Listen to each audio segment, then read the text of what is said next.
আমি তোমাদের ভারত মাতা। কারণ আজকের এই 14ই ফেব্রুয়ারি রাত 3:15 কাশ্মীরের সেই রাস্তায় হারিয়ে গিয়েছিল আমার 40টি বীর সন্তান। পারিনি সেদিন আমি ওদের বাঁচাতে। একটি বিস্ফোরণে 40টা নিঃশ্বাস একসাথে থমকে গিয়েছিল।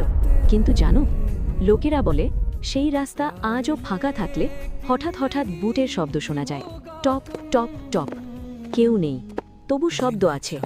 স্থানীয়রা বলে ওরা এখনো মার্চ করছে, আজও পাহারা দিচ্ছে দেশের, কারণ ওরা আজও বেঁচে আছে আমাদের নিঃশ্বাসে, আমাদের সাহসে, আমাদের তেরঙ্গার প্রতিটি ঢেউয়ে। আর এক অদ্ভুত কথা জানো, সেই রাস্তায় রাতে দাঁড়ালে ঠান্ডা বাতাসের ভেতর ভেসে আসে কিছু ফিসফিস শব্দ।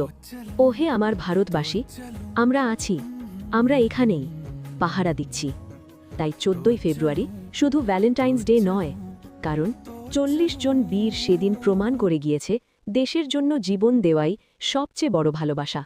নীরব স্যালুট পুলওয়ামা শহীদদের। তোমরা অদৃশ্য কিন্তু অমর। যদি পারো এই ভিডিওটা শেয়ার করো, সারা ভারতবাসীকে মনে করিয়ে দাও আমাদের সেই 40 জন বীর সেনার কথা।